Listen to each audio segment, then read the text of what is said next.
പ്രിയ സഹോദരങ്ങളെ, സഹോദരിമാരെ, ജീവിതത്തിൽ ചില നിമിഷങ്ങൾ വേഗത്തിൽ കടന്നുപോകുന്നില്ല.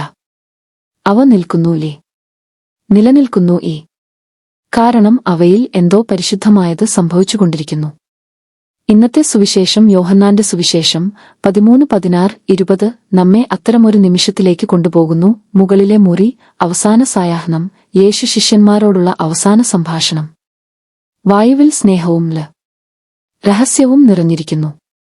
ഈ വചനങ്ങൾക്ക് മുൻപ് യേശു ചെയ്ത ഒരു പ്രവൃത്തി നമ്മെ ആഴത്തിൽ തൊടുന്നു.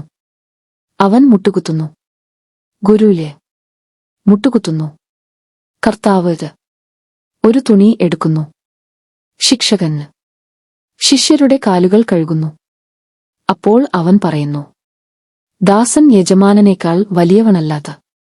ഇത് നിങ്ങൾ അറിഞ്ഞാൽ, അത് ചെയ്താൽ നിങ്ങൾ ഭാഗ്യവാന്മാർ. ഇവിടെ എല്ലാം മാറുന്നു. ലോകം പറയുന്നു, ഉയരുകാല്, വലിയവനാകുകാല്, കാണപ്പെടുക. യേശു കാണിക്കുന്നു, താഴേക്ക് ഇറങ്ങുക, സേവിക്കുകാല്, നിശബ്ദമായി സ്നേഹിക്കുക. അവൻ വിനയത്തെക്കുറിച്ച് സംസാരിക്കുന്നതല്ല, അവൻ തന്നെ വിനയമാകുന്നു. അവൻ നമ്മോട് പറയുന്നു, അറിയുന്നത് മതിയല്ലാതെ ജീവിക്കണം. ഒരു ചെറിയ കഥ. ഒരു യുവ സന്യാസി ഉണ്ടായിരുന്നു. ദൈവത്തിനായി വലിയ കാര്യങ്ങൾ ചെയ്യണമെന്ന് അവൻ ആഗ്രഹിച്ചു. പ്രസംഗിക്കണം, നയിക്കണം, അംഗീകാരം നേടണം. പക്ഷേ അവന് നൽകിയ ജോലി വളരെ ലളിതം. പ്രതിദിനം മഠത്തിന്റെ നിലം വൃത്തിയാക്കുക. ആദ്യത്തിൽ അവൻ എതിർത്തു. ഇത് വളരെ ചെറിയ കാര്യമാണ്, സാധാരണമാണ്, ആരും ചെയ്യാം. ഒരു ദിവസം ഒരു മൂത്ത സന്യാസി അവനോട് ചോദിച്ചു, ഈ ജോലി നിനക്ക് കൊടുത്തത് എന്തിനാണെന്ന് അറിയാമോ? യുവാവ് തലകുലുക്കി. മൂത്തവൻ പറഞ്ഞു, ഇവിടെ നിന്നെ ആരും കാണുന്നില്ലാത്ത ദൈവം മാത്രമേ കാണുന്നുള്ളൂ. ദൈവം മാത്രം കാണുമ്പോൾ നീ അവനുവേണ്ടി മാത്രം സേവിക്കാൻ പഠിക്കും.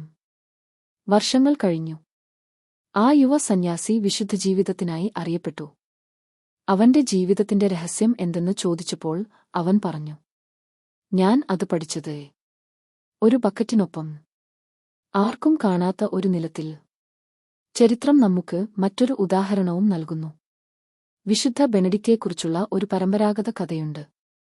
അവനെ വലിയ ഉത്തരവാദിത്തത്തിലേക്ക് വിളിക്കാൻ ചിലർ വന്നപ്പോൾ അവനെ അവർ മഹത്വത്തിന്റെ സ്ഥലത്ത് കണ്ടില്ല. അവനെ അവർ കണ്ടത് അടുക്കളയിൽ സഹോദരന്മാരുടെ പാത്രങ്ങൾ കഴുകിക്കൊണ്ടിരിക്കുന്നു. കൈകൾ ജോലി ചെയ്യുന്നു. ജോലി മറഞ്ഞിരിക്കുന്നു. ഹൃദയം സമാധാനത്തിലാണ്. കാരണം നേതാവാകുന്നതിനു മുമ്പ് അവൻ സേവകനാകാൻ തിരഞ്ഞെടുത്തു. എന്നാൽ ഇന്നത്തെ സുവിശേഷം സേവനത്തിൽ മാത്രം നിൽക്കുന്നതല്ല. അത് വേദനയെയും പറയുന്നു. എല്ലാവരെയും കുറിച്ച് ഞാൻ പറയുന്നില്ല. സ്നേഹമുള്ള ആ മുറിയിലും വഞ്ചന ഉണ്ട്. യേശു സങ്കീർത്തനം 41 ഓർക്കുന്നു.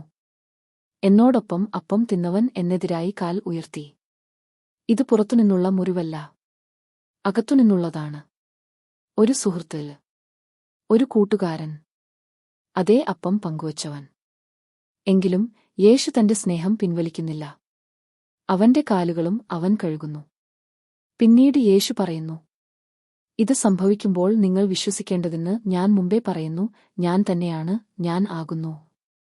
ഈ വാക്കുകൾ പുറപ്പാട് പുസ്തകമിൽ ദൈവം മോശയോട് പറഞ്ഞതിനെ ഓർക്കിക്കുന്നു. ഞാൻ ആകുന്നു. അതായത് വഞ്ചനയിലും വേദനയിലും ബന്ധങ്ങൾ തകരുമ്പോഴും ദൈവം സന്നിഹിതനാണ്. അവൻ ഇല്ലാതെയല്ല, പരാജിതനല്ല, സന്നിഹിതൻ. ഞാൻ ആകുന്നു. അവസാനമായി യേശു പറയുന്നു, ഞാൻ അയക്കുന്നവനെ സ്വീകരിക്കുന്നവൻ എന്നെയും സ്വീകരിക്കുന്നു. ഇതാണ് നമ്മുടെ ദൗത്യം. വലിയ കാര്യങ്ങളിൽ മാത്രമല്ല, ചെറിയ മറഞ്ഞ പ്രവർത്തികളിലും. നീ ആരെയെങ്കിലും നിശബ്ദമായി സേവിക്കുമ്പോൾ, ക്ഷമിക്കുമ്പോൾ, അഹങ്കാരത്തിന് പകരം വിനയം തിരഞ്ഞെടുക്കുമ്പോൾ, ക്രിസ്തു നിന്റെ വഴി സന്നിഹിതനാകും. മദർ തെരേസ പറഞ്ഞതുപോലെ, ക്രിസ്തുവിനെ അറിയുന്നത് മാത്രം മതിയല്ല, മറ്റുള്ളവർക്കായി ക്രിസ്തുവാകണം. മഹാത്മാഗാന്ധി പറഞ്ഞതുപോലെ, സ്വയം കണ്ടെത്താനുള്ള മികച്ച മാർഗം മറ്റുള്ളവർക്കുള്ള സേവനത്തിൽ സ്വയം നഷ്ടപ്പെടുന്നതാണ്. അതുകൊണ്ട് നമുക്ക് ഇന്ന് ചോദിക്കാം, ഞാൻ അംഗീകാരം തേടുന്നുണ്ടോയേ? അല്ലെങ്കിൽ മറഞ്ഞ സേവനം തിരഞ്ഞെടുക്കുന്നുണ്ടോ? ഞാൻ സുവിശേഷം മനസ്സിലാക്കുന്നുണ്ടോയേ? പക്ഷേ ജീവിക്കുന്നില്ലേ? എനിക്ക് സ്നേഹിക്കാമോ? സ്നേഹം തിരിച്ചുകിട്ടാതിരുന്നാലും നമുക്ക് പ്രാർത്ഥിക്കാം. കർത്താവായ യേശുവേ, നീ ശിഷ്യന്മാരുടെ മുമ്പിൽ മുട്ടുകുത്തിയവൻ. എന്നെ താഴ്ന്ന സ്ഥാനത്തെ തിരഞ്ഞെടുക്കാൻ പഠിപ്പിക്കണമേ. വഞ്ചനയിലും സ്നേഹിച്ചവൻ. എന്നെ വിശ്വസ്തനായി നിലനിൽക്കാൻ സഹായിക്കണമേ. ഞാൻ ആകുന്നു എന്നു സന്നിഹിതനായവൻ. എന്റെ ജീവിതത്തിലെ സാധാരണ നിമിഷങ്ങളിൽ നിന്നെ തിരിച്ചറിയാൻ എനിക്ക് സഹായിക്കണമേ.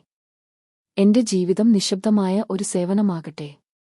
എന്നിലൂടെ മറ്റുള്ളവർ നിന്നെ കാണട്ടെ. ആമേൻ.